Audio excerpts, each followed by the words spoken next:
Shri Ramakrishna knowledge foundation દ્વારા અડાજણના Sanjeev Kumar auditorium ખાતે રાજ્યસભાના ઉપસભાપતિ હરિવંશ નારાયણ સિંહની પ્રેરક ઉપસ્થિતિમાં સંતોકબા માનવરત્ન એવોર્ડ 2026 સમારોહ યોજાયો। આ કાર્યક્રમમાં સમાજ રત્નોને એવોર્ડ આપી સન્માનિત કરાયા હતા।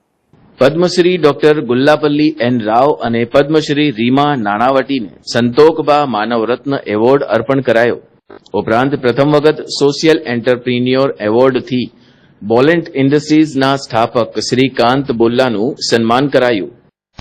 રાજ્યસભાના ઉપસભાપતિ શ્રી હરિવંશસિંહે કહ્યું કે આ એવોર્ડ પૂજ્ય સંતોકબાના દિવ્ય સેવા મૂલ્યનું જીવંત સ્વરૂપ છે। નાયબ મુખ્યમંત્રી હર્ષ સંઘવીએ જણાવ્યું કે માનવ જાતના કલ્યાણથી મોટો દુનિયામાં કોઈ એવોર્ડ નથી।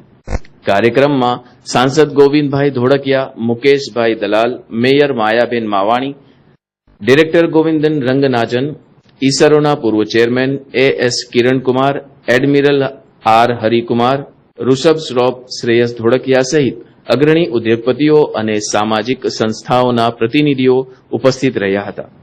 આ એવોર્ડની સ્થાપના શ્રી ગોવિંદભાઈ ધોળકિયાએ 2006માં કરી હતી, જેણે 20 વર્ષ પૂર્ણ કર્યા છે।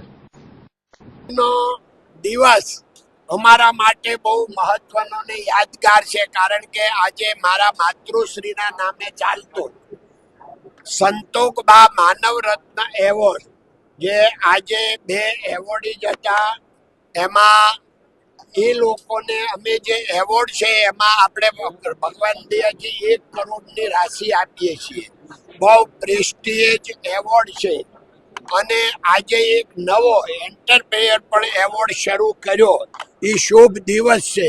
20 વર્ષ થયા અને આજે જ્યારે આખા દેશ વિદેશમાં મારા માતૃશ્રીનું નામ આટલું અત્યારે પ્રચલિત થયું, એનો મને જીવતા જીવે ખૂબ આનંદ છે કે મારા સાચા અર્થમાં મારા માતૃશ્રીનું ઋણ અદા થતું હોય એવું લાગે છે।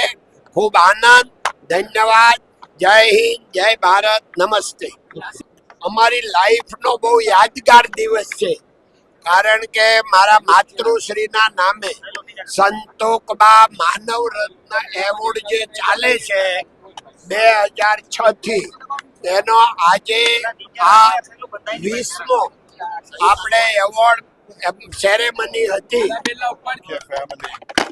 Takes care of millions of people both in Gujarat and inspire the rest of the country through their direct actions and indirectly by recognizing a lot of people around the country through a number of initiatives.